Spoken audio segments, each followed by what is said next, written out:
noite, meus irmãos do segundo ano, paz seja com todos, glória a Deus. Sou o professor Alcione e nós vamos para mais uma aula de Pentateuco. Agora vamos para o segundo tópico do capítulo 1 do seu livro, Dispensações. Está lá no seu livro, na página 15, mas antes de iniciarmos, vamos fazer uma oração, pedindo a bênção de Deus para esta aula. Senhor meu Deus e meu Pai, em nome de Jesus, nós estamos reunidos aqui na Tua presença nesta noite para ouvirmos a Tua palavra e para aprendermos um pouco mais daquilo que precisamos para o exercício pleno da Tua obra. Eu te peço agora, toma o domínio desta aula, cobre-nos com Teu sangue, abre a nossa mente e nosso entendimento para que possamos compreender este assunto, Senhor, e possamos prosseguir em frente no aprendizado de Pentateuco. Eu te peço e agradeço, em nome de Jesus. Amém? Graças a Deus. Eu espero que nessa altura você já deve ter assistido a nossa primeira aula, que foi apenas uma introdução, um aperitivo a respeito de Pentateuco. E agora nós vamos prosseguir em frente aí com o conteúdo. A palavra dispensação é um termo muito usado por teólogos, professores, pastores, para explicar, para que possa exemplificar a maneira que Deus trabalha com a humanidade em determinados períodos ou épocas e conforme as suas específicas revelações para aquele tempo. Então, em determinadas épocas, Deus revela o seu juízo, faz uma aliança com o homem e prova ao homem com relação à obediência ou não àquela aliança. E no caso de não cumprimento, vem o juízo de Deus naquele momento para aquele grupo de pessoas. Depois Deus revela de outra forma, inicia-se uma nova aliança num outro período ou dispensação, onde Deus prova novamente a humanidade a respeito daquela obediência ou não àquela nova aliança. Ok? Então nós temos 7 dispensações bíblicas. Ali tem um gráfico mostrando cada uma delas. Começa com dispensação da inocência, e antes disso tem um círculo azul ali, mostrando a eternidade passada, ou seja, a era anterior ou o tempo do caos. Lembram de Gênesis? Gênesis 1, verso 1. No princípio criou Deus os céus e a terra. Versículo 2. E a terra era sem forma e vazia, ou seja, o caos. Então, antes da era da dispensação da inocência, nós temos essa época aí do caos. Aí começa a dispensação da inocência, e embaixo, o homem foi reprovado nessa aliança revelada nessa primeira dispensação. Depois nós vamos ver quais são as alianças. E sendo reprovado, vem o primeiro juízo, que foi a expulsão do Jardim do Éden. Aí vem uma nova dispensação, onde Deus revela novamente sua vontade, faz uma nova aliança com a humanidade, prova o homem, e mais uma vez ele é reprovado, e vem aí o segundo juízo, lá embaixo do número 2, que foi o dilúvio. Passado esse tempo, acabou o dilúvio, Noé desembarcou da arca com seus 3 filhos, sua esposa e 3 noras, e Noé levanta o altar, e inicia ali um novo período, a dispensação do governo humano. Deus, ele revela a sua vontade novamente para Noé, para a humanidade através de Noé, e ele faz uma nova aliança com a humanidade em Noé. Passado algum tempo, mais uma vez a humanidade fracassa, desobedece, erra, e Deus envia o seu juízo, que foi a confusão das línguas lá na Torre de Babel. Aí vem uma nova dispensação, dispensação da promessa ou patriarcal, que foi a época em que o povo hebreu estava cativo no Egito por causa dessa desobediência. Eles falharam com Deus, desobedeceram, se desviaram, e foram parar na escravidão no Egito. Foi o 4º juízo. Aí Deus revela agora uma nova aliança, inicia-se a dispensação da lei, número 5, E novamente o homem agora perde a sua nacionalidade, porque é levado cativo, né? Israel, dividido em 2 reinos, o reino do norte foi levado pelo Império Assírio, cativo, e o reino do sul, formado por 2 tribos agora, é levado cativo por Babilônia. Aí vem o número 6, a 6ª dispensação, chamada dispensação da graça, ou dispensação da igreja, ou também do Espírito Santo. E aí Deus revela a sua vontade, seu propósito, faz uma nova aliança com a humanidade, através agora do sangue de Jesus Cristo, o sangue da nova e eterna aliança. Mas daqui a pouco nós vamos ver a humanidade fracassando, falhando, desviando-se, né? E aí vem o 6º juízo, que será o aparecimento do anticristo e a grande tribulação. Depois disso virá uma nova dispensação, finalmente, a dispensação do milênio, né?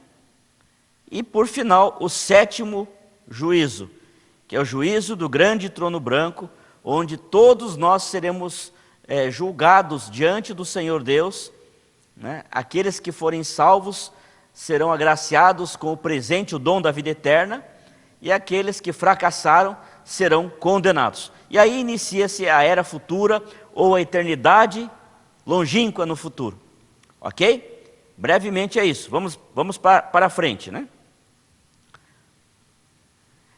Nós entendemos que Deus fala com a humanidade de diversas maneiras, sempre falou através da revelação das suas obras, né? Salmo 19 diz assim, que os céus manifestam a glória de Deus, e o firmamento anuncia as obras das suas mãos. Vemos também que Deus, Ele tem se revelado à humanidade de diversas outras maneiras, através de mensagens, através de anjos, através de profetas, porque a profecia é uma parte integral das Escrituras. A Bíblia é o único livro no mundo inteiro que apresenta profecias legítimas, ou seja, que se cumprem, autenticado pelos seus acontecimentos posteriores, ou seja, toda a profecia bíblica da parte de Deus, ela se cumpre, tá bom?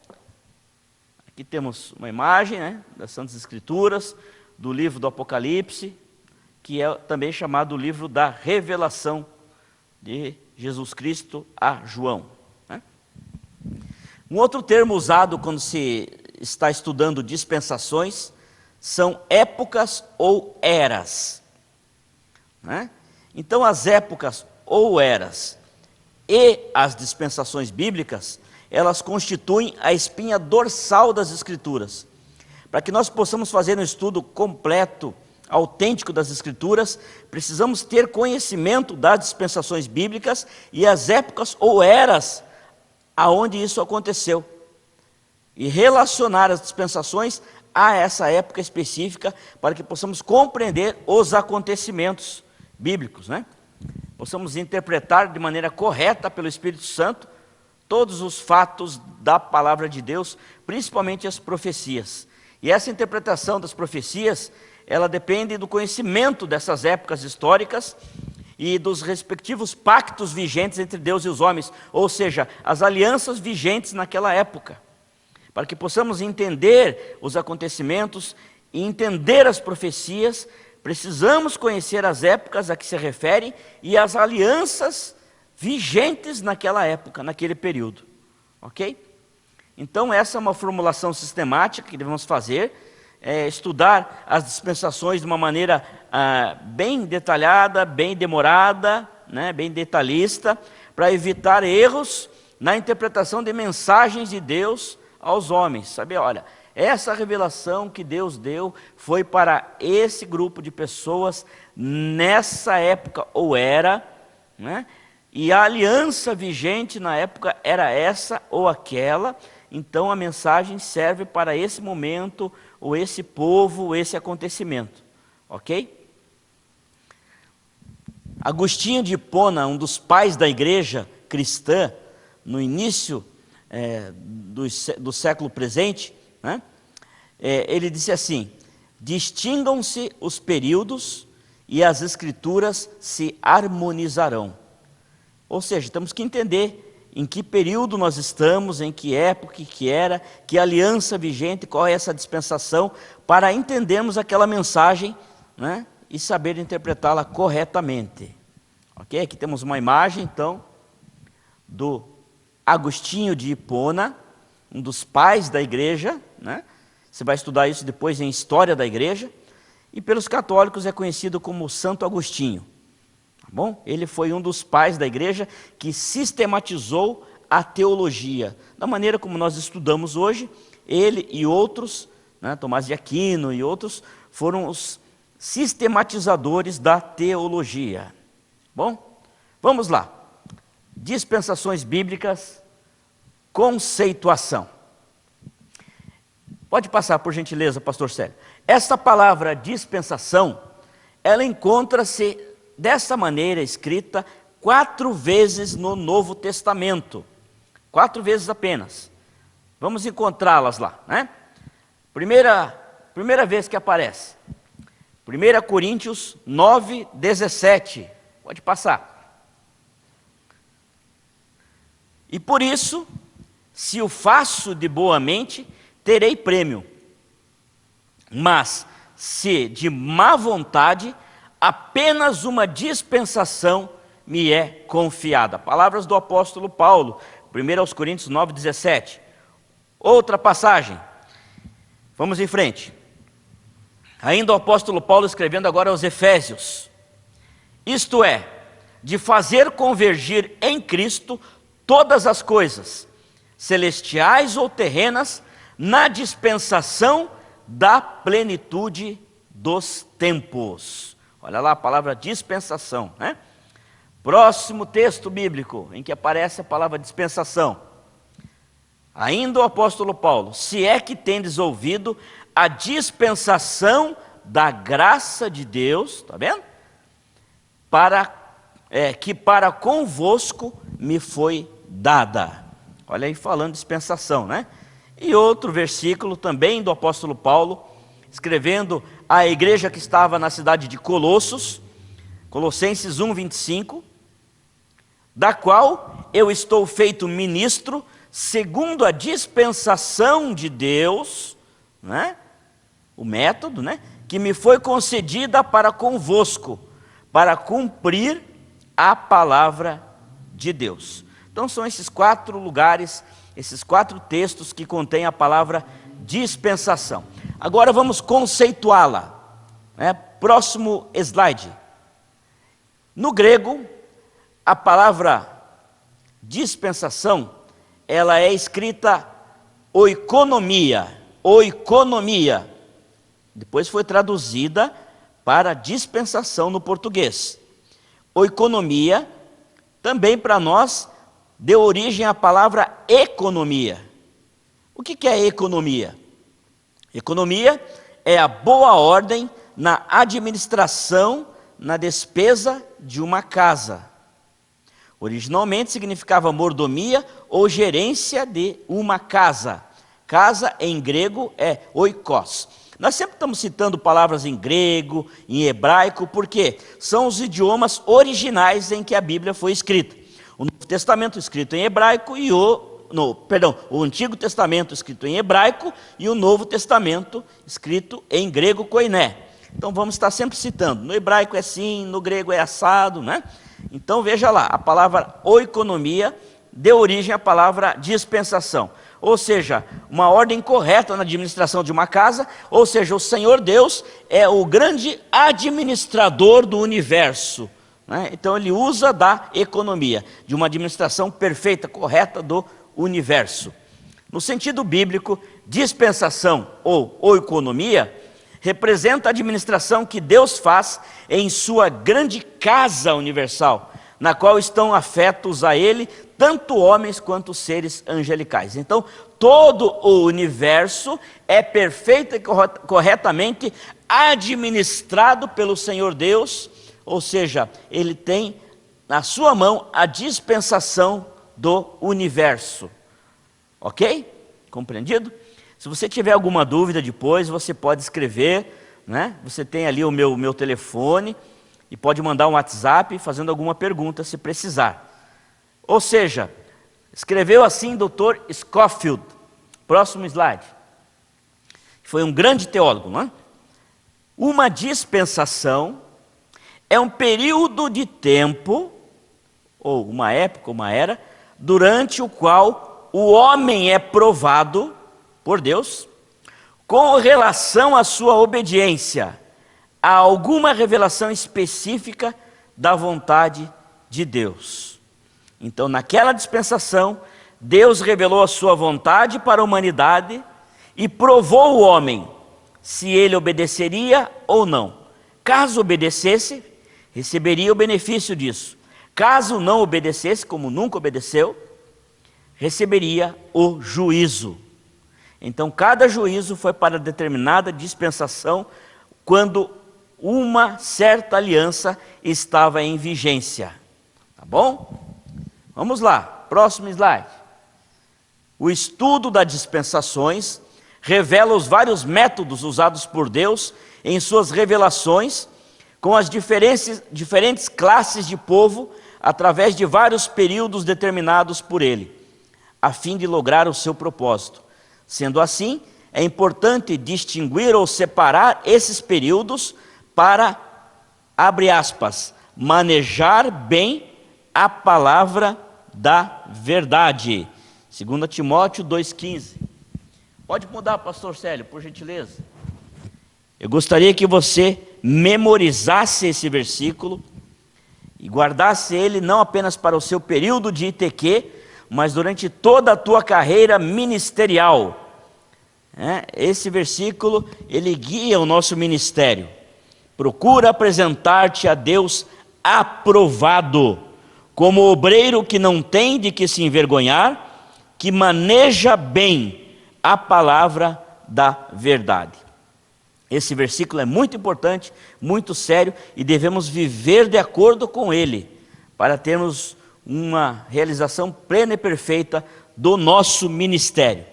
Essa palavra manejar, nesse versículo, manejar bem, significa fazer um corte reto.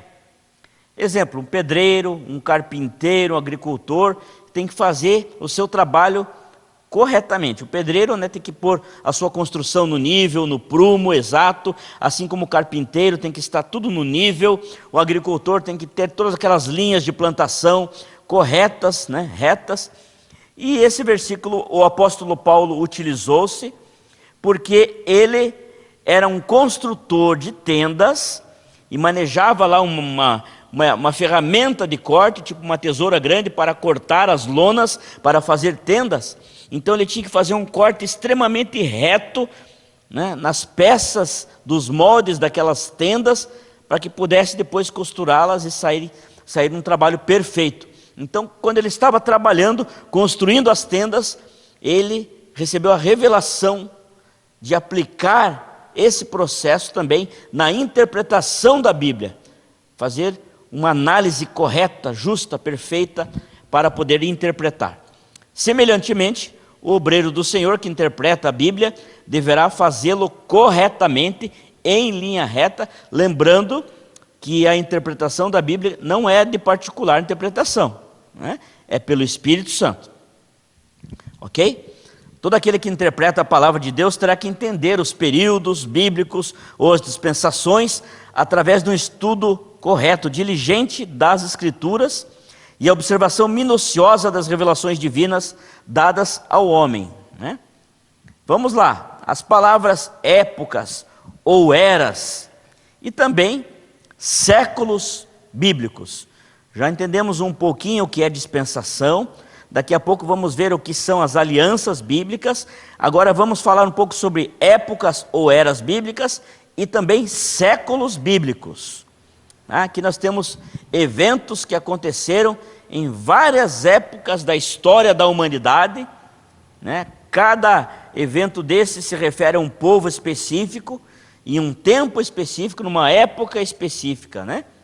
Você pode ver vários acontecimentos mundiais ali, o Antigo Egito, depois o Império Romano no Coliseu, depois ali as cruzadas embaixo, os guerreiros, e depois ali as conquistas com as caravelas dos portugueses, e etc., né? Embaixo ali a Revolução Francesa e etc. Vamos lá, para frente. Quando se fala em século na Bíblia, nós não estamos falando de um período de 100 anos, como é comum aqui fora.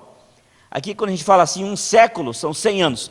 Na Bíblia, em teologia, a palavra século, ela não se refere a um período fechado de 100 anos. São períodos muito longos de tempo, que nós podemos chamar de épocas ou eras, não necessariamente de 100 anos, pode ser muito mais. Os 3 principais séculos do tempo, né, da história da humanidade, pode passar ali, por favor, Célio. Século antediluviano, eu destaco bem aqui ante, para não falar anti. Antediluviano seria contra o dilúvio, né? Mas é antediluviano, ou seja, o século ou o tempo, a época ou a era que precedeu o dilúvio. Depois temos o século presente, que é o que nós estamos vivendo, que vai encerrar no arrebatamento da igreja. E por fim, o século vindouro, ou o milênio, a época futura, tá bom? Os 3 principais séculos do tempo, da história humana. Efésios 2,7 diz assim: para mostrar nos séculos vindouros a suprema riqueza da sua graça, pela sua bondade para conosco em Cristo Jesus. Olha aí Paulo falando sobre os séculos, né, vindouros, lá depois do arrebatamento, né, tempos futuros. Vamos lá, uma definição da língua portuguesa para a palavra século. Um período de tempo entre 2 grandes mudanças ou transformações bruscas na superfície ou condições do planeta, passíveis de alterar as circunstâncias dos seus habitantes. Veja, não estou falando aqui do século de 100 anos. Estou me referindo à palavra século bíblico, na teologia. Ou seja, é um período de tempo que acontece entre 2 grandes acontecimentos ou grandes transformações na história humana ou nas condições do planeta que vão alterar toda a circunstância dos seres humanos. Por exemplo, quando houve o dilúvio, até o dilúvio era o século antediluviano. Aconteceu o dilúvio, mudou as circunstâncias do planeta, alterou a história humana e começou ali um novo século, o século presente, que permanece até os nossos dias e vai continuar até o arrebatamento da igreja. Temos ali 3 versículos, ou 4 versículos, né, em 3 livros da Bíblia, para reforçar esse assunto. Vamos lá. Mateus 13, 39. Pode mudar, por gentileza. E o inimigo que o semeia é o diabo. A colheita é o fim desta época ou século. E os encarregados da colheita são, etc. Eu quero destacar nesse versículo assim: a colheita é o fim desta época, deste século bíblico. Outro versículo, Mateus 13, 49. Assim acontecerá no fim desta época, deste século bíblico. Os anjos virão, separarão os perversos dos justos. Olha lá, vai acontecer no final dessa época. Outro texto do apóstolo Paulo, 1 aos Coríntios 4, versículos 4 e 5. Acompanhe na sua Bíblia, vai marcando aí. A minha consciência está limpa, mas isso não prova que sou de fato inocente. Quem me julga é o Senhor. Portanto, não julguem ninguém antes da hora, esperem o julgamento final quando o Senhor vier. Ele trará para a luz os segredos escondidos no escuro e mostrará as intenções que estão no coração das pessoas. Então cada um receberá de Deus o louvor. 1 Coríntios 4, 4 e 5. Vou deixar um pouquinho esse texto na tela. Deixa ali, pastor Célio, um minuto, para esse cara olhando ali.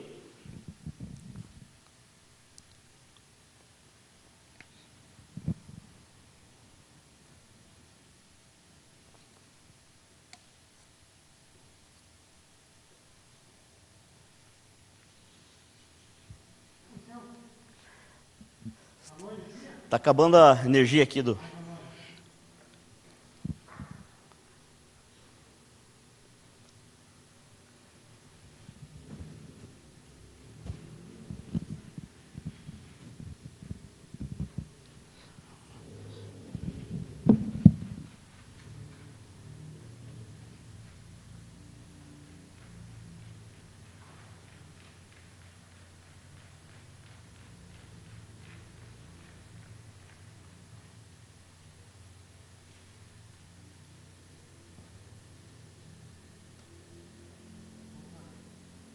Não sei, deixa eu ver aqui.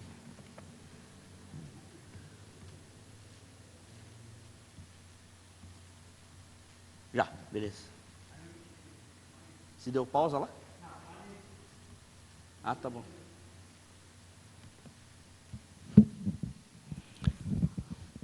Vamos lá? Então o próximo versículo está em Gálatas 1:4, né?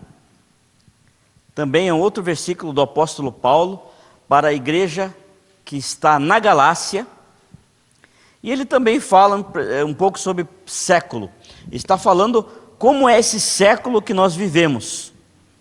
Esse século presente. Olha lá, Gálatas 1:4. O qual, Jesus, se deu a si mesmo por nossos pecados, para nos livrar do presente século mau, segundo a vontade de Deus, nosso Pai. Né? Ali Deus saiu com letra minúscula, me perdoe, né? Mas eu quero que você destaque o que ele fala a respeito do século presente. Ó. Presente século mau, esse século que estamos vivendo. Tá bom? Então o término de um século e o início de outro são marcados sempre uma mudança brusca na superfície da terra e nas suas condições, como eu já falei. Né? Sempre quando encerra um século bíblico, uma era, uma época, acontece algo extraordinário, que muda a estrutura do planeta Terra, a geografia e também o andamento da história humana. Como eu falei, o exemplo é o dilúvio. Né? Vemos ali, pode mudar, pastor Célio?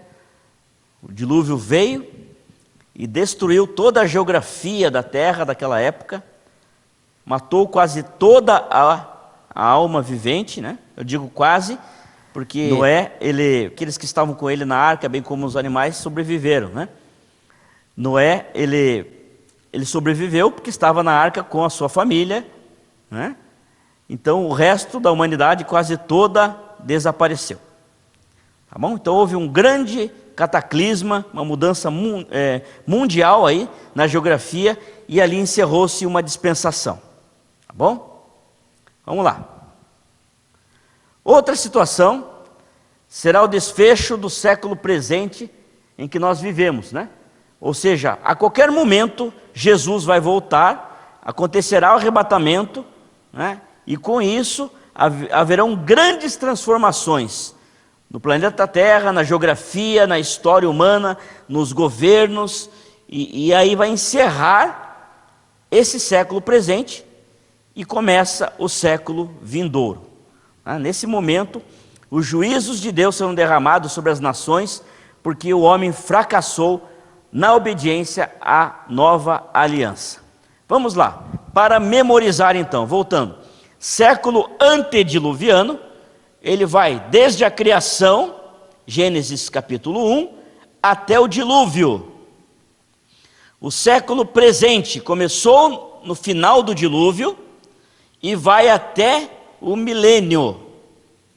O século vindouro vai do milênio até as sucessivas épocas, né, que nós não conhecemos, que virão misturando-se com a eternidade futura. Ok? Imaginando aqui, pode mudar, pastor Célio, por gentileza, imaginando ali a eternidade, né? Nós vemos lá o universo sem fim, né? É muito complicado nós compreendermos o conceito de eternidade, tanto para o passado quanto para o futuro. Eu gosto de usar sempre uma ilustração. Imagine você dentro de uma sala, pode ser a sala da tua casa, e dentro desta sala, uma bola imensa, maciça, de um metal muito duro. E essa bola está parada dentro da tua sala. E de repente passa uma pombinha voando por cima dessa bola, e ela bate a pontinha da sua asa nessa bola. E ela vai embora. Depois de 2000 anos, essa pombinha volta e bate de novo a pontinha da asa nessa bola e vai embora.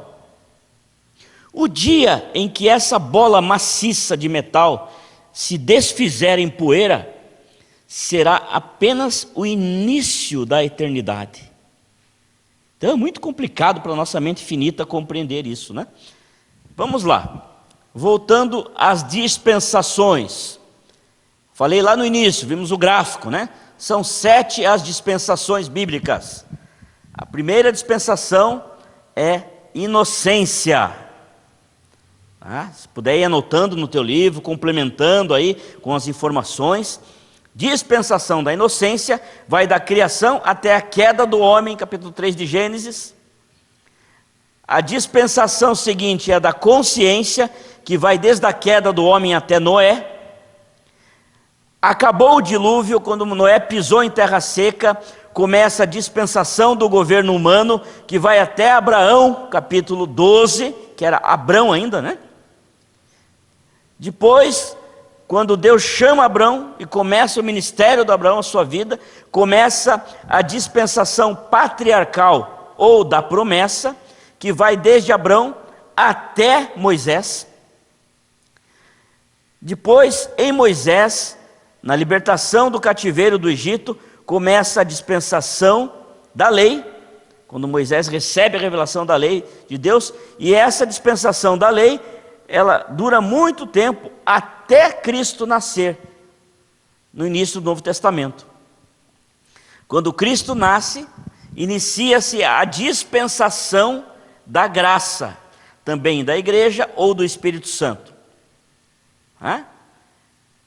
E essa dispensação, ela começa com o nascimento de Cristo, se estabelece na sua morte com a nova aliança e vai acontecer até a segunda vinda, até o arrebatamento.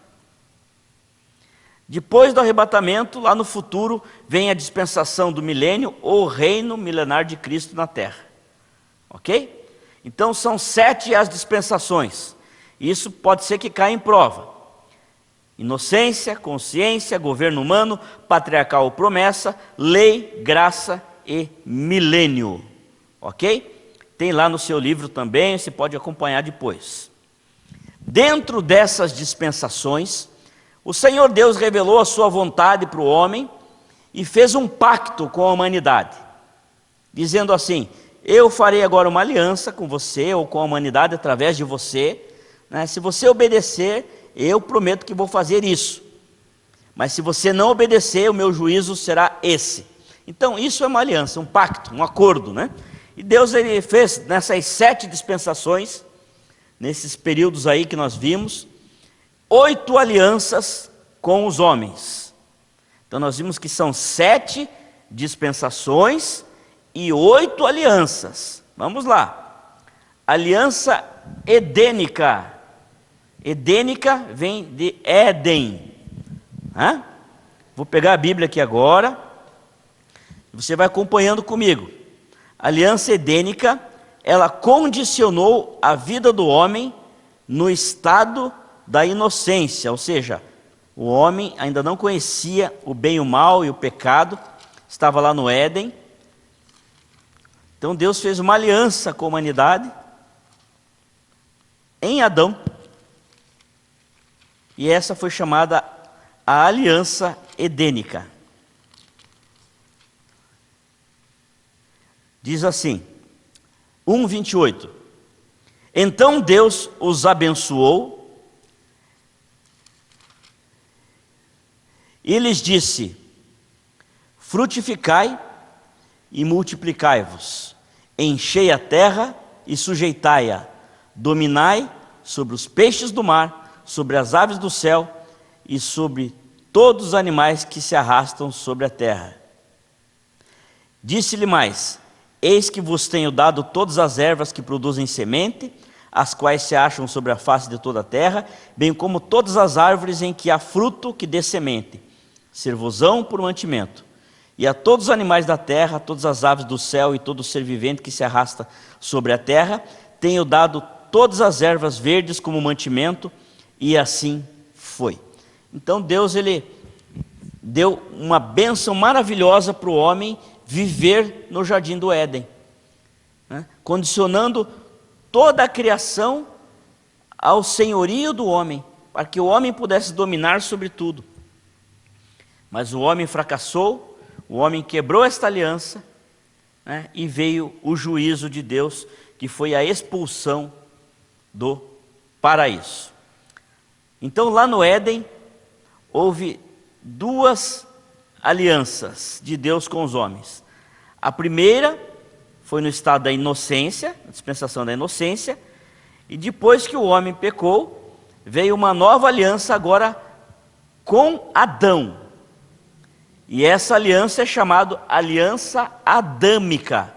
Então a primeira edênica, relativa a Éden, e essa agora adâmica, relativo a Adão. Essa aliança condicionou a vida do homem decaído, oferecendo a eles a promessa de um Redentor. E o versículo mais importante está no 3,15, veja lá, Gênesis 3,15. Porém, inimizade entre ti e a mulher, entre a sua descendência e a sua descendência, esta te ferirá a cabeça, e tu lhe ferirás o calcanhar. Ou seja, uma aliança é uma profecia de que um Redentor viria, né, que seria ferido pela serpente, mas esse Redentor destruiria a cabeça de Satanás. Tá bom? Então essa foi a primeira profecia messiânica na Bíblia, lá em Gênesis 3,15, no Éden. Então, aliança feita com Adão. Ok? Depois de um certo tempo, o homem, ele trocou os pés pelas mãos. Depois que Adão foi expulso do Éden, né, ele tinha 2 filhos, você sabe a história, Caim e Abel, depois nós vamos entrar em detalhe. Em determinado momento, Caim, né, com o mal no seu coração, matou o seu irmão. Depois de algum tempo, Adão e Eva tiveram um novo filho chamado Sete. Então existiram agora 2 filhos de Adão e Eva, Caim e Sete. A partir de Caim, desenvolveu-se uma linhagem de seres humanos chamado filhos dos homens. E a partir de Sete, desenvolveu-se uma outra linhagem de seres humanos chamado filhos de Deus, porque um dos filhos de Sete foi Enos, e a Bíblia diz que quando Enos nasceu, começaram a invocar novamente o nome do Senhor. Em certo momento, essas 2 linhagens se cruzaram. A linhagem dos filhos dos homens, ou linhagem ímpia, a partir de Caim, e a linhagem dos filhos de Deus, os santos. Eles se cruzaram, misturaram as linhagens, e o homem se perverteu e acabou pecando. Pecaram por seguir Nimrod, pecaram por se reunir em torno da torre de Babel, fazerem e criarem novas religiões pagãs, mundanas, adorarem demônios, outros ídolos, e acabaram caindo no juízo de Deus. Encerrou ali a aliança adâmica, né? E Deus enviou o juízo, que foi o dilúvio. Depois disso, Deus fez uma nova aliança com Noé, aliança noética, que estabeleceu o princípio do governo humano e assegurou a continuação da vida sobre o planeta. Depois de Noé veio Abrão, ou Abraão, né? Aqui porque daí já era agora o servo de Deus, né? E essa aliança chamou-se aliança abrâmica. E essa aliança deu origem à nação de Israel, e Deus fez um pacto com Abraão, de dar-lhe a terra de Canaã, a partir de Gênesis capítulo 12. Depois de Abraão veio Moisés, e temos aqui a aliança com Moisés, também chamada aliança mosaica, né? Condena todos os homens, porque quando Deus revela a lei, todos os homens compreendem que são pecadores, que são incapazes de cumprir as leis de Deus. Por isso foram estabelecidos os sacrifícios e os rituais, porque o homem se considera, né, pecador. Depois veio a aliança palestínica, quando eles já estavam na terra prometida, que assegurou a restauração e a conversão final de Israel. Ainda na Palestina veio a aliança davídica com Davi, que promete o trono de Israel à posteridade de Davi, promessa que se cumprirá em Cristo, o filho de Davi. Então ali as referências, depois eu vou passar esses slides para vocês, você pode ler todos os versículos em casa para reforçar. Tá? Então essa aliança também foi cumprida, né, até Cristo. E em Jesus, quando Jesus nasceu, né, o Senhor Deus estabeleceu uma nova aliança. Então nós temos lá em Mateus capítulo 26, do 17 até o 30, né, nós temos a celebração a última ceia de Páscoa que Jesus passou com os seus apóstolos, e ele estabelece ali uma nova aliança, né? Ele levantou o cálice de vinho e disse: este é o sangue da nova e eterna aliança. A aliança, o pacto, através do sangue de Jesus, que assegura a transformação espiritual de Israel e também dos gentios, ou seja, de todos aqueles que não eram de Israel, mas que crescem em Cristo e que o aceitassem como Senhor e Salvador, como Deus. Então estão aí as 8 alianças. Agora você vai acompanhar de novo, vai pegar o seu livro, vai ler bem o tópico 2, vai ler esse slide, né? Já está com a pastora Eliane lá na secretaria do ITQ.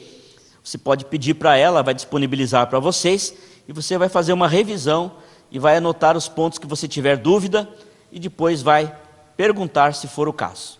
Bom, encerramos aqui então esta aula. Agradeço a Deus por sua atenção e sua participação. Senhor Deus, em nome de Jesus, nós agradecemos por esse tempo, por esta aula, e eu te peço que abençoe a todos quantos estão assistindo esta aula, que sejam rica e grandemente abençoados, em nome de Jesus. Amém. Graças a Deus.